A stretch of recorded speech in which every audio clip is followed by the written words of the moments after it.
Bismillahirrahmanirrahim. Assalamualaikum warahmatullahi wabarakatuh.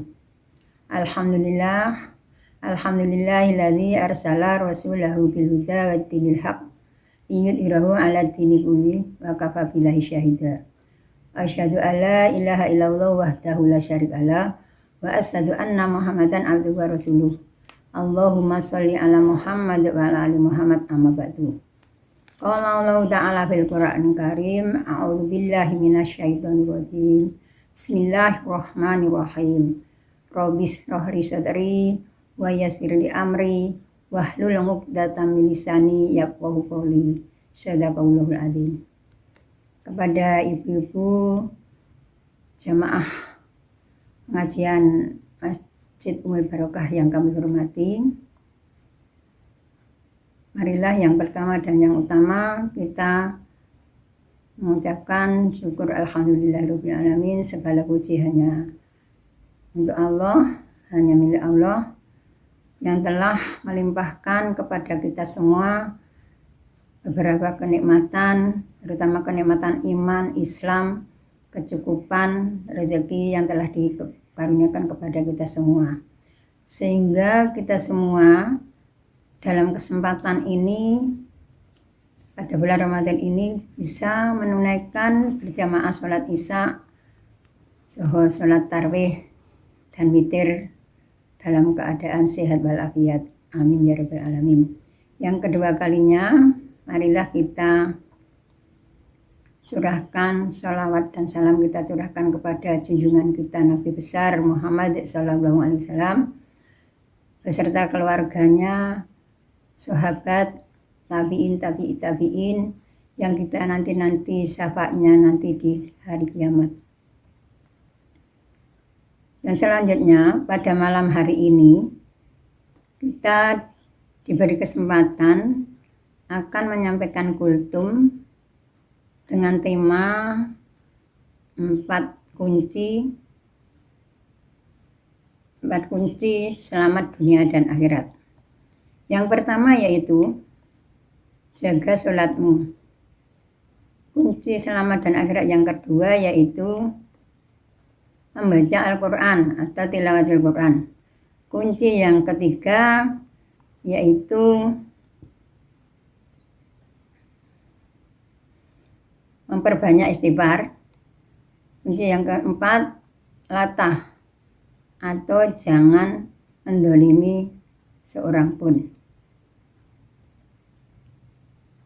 Yaitu kita bahas satu persatu. Kunci yang pertama yaitu jaga sholatmu. Pertanyaannya, bagaimana sholat harus dilaksanakan?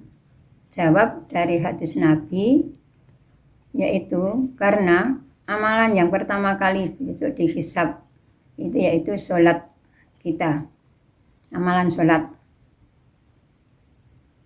Sholat kita baik, insya Allah amalan yang lain baik.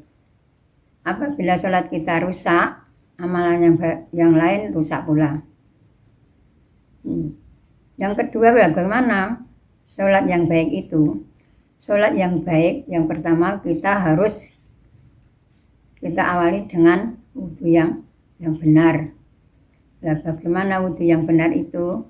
Karena sudah dianjurkan dalam Al-Quran. Allah berfirman dalam surat Al-Ma'idah nomor surat 5 ayat yang ke-6. Kurang lebih begini. A'udzu billahi minasyaitonir rajim. Bismillahirrahmanirrahim. Ya ayyuhalladzina amanu idza kuntum ila sholati waghsilu wujuhakum wa aydikum ilal marafiqi wamsahu bi ru'usikum wa arjulakum ilal ka'bain. Yang artinya, hei orang-orang yang beriman, apabila kamu hendak sholat, basuhlah wajah-wajahmu dan tanganmu sampai ke siku-siku. Wamsahu bi ru'usikum dan usaplah kepalamu, wa arjulakum dan basuhlah kedua kakimu sampai mata kaki. Jadi ketika kita hendak sholat, kita dianjurkan atau diperintahkan oleh Allah dalam surat Al-Ma'idah tadi yang telah kita baca, yaitu dianjurkan untuk berwudu lebih lebih dahulu. Kemudian sholat yang baik yang nomor 2 yaitu kita awali dengan waktu. Di awal waktu, kita laksanakan di awal waktu. Ya bagaimana supaya kita bisa mengkondisikan sholat di awal waktu itu?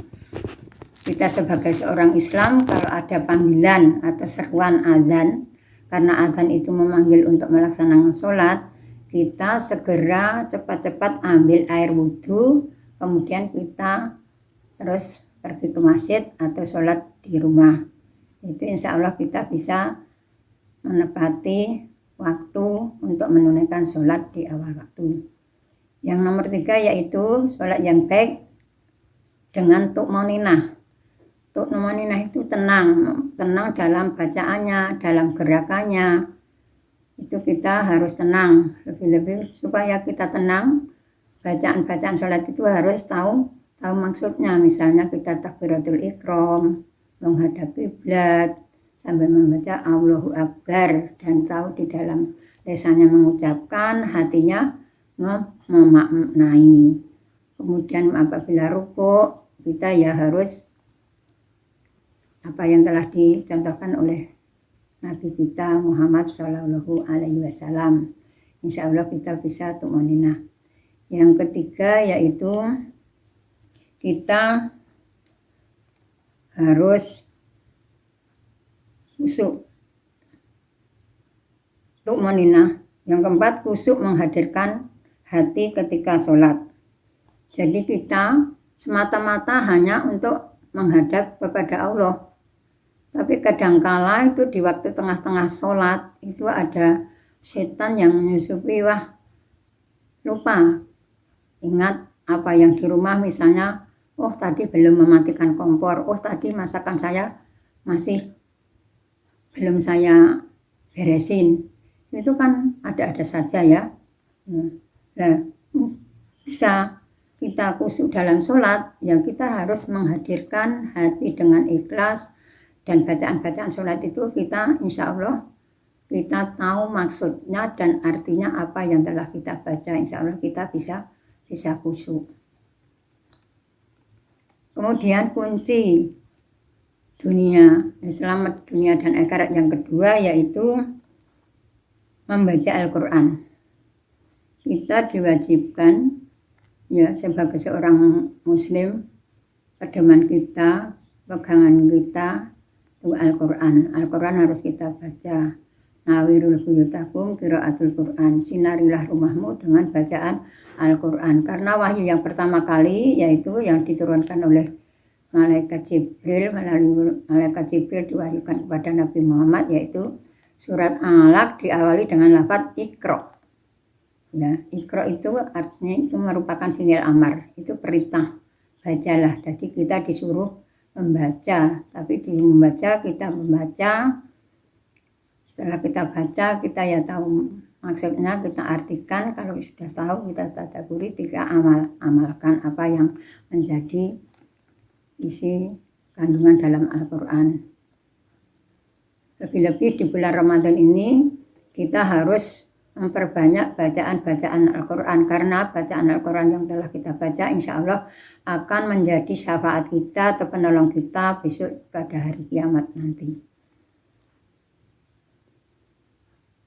Yang nomor 3 yaitu kita disuruh memperbanyak istighfar. Kalau kita ingin selamat dunia dan akhirat, memperbanyak istighfar, karena istighfar itu manfaatnya sangat dahsyat sekali.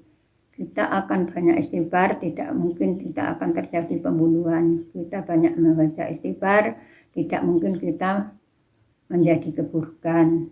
Banyak istighfar, kita insya Allah bisa terhindar dari bencana atau hal-hal yang kurang menyenangkan. Dan banyak-banyak istighfar, insya Allah kita kalau mempunyai masalah akan dimudahkan dalam penyelesaiannya.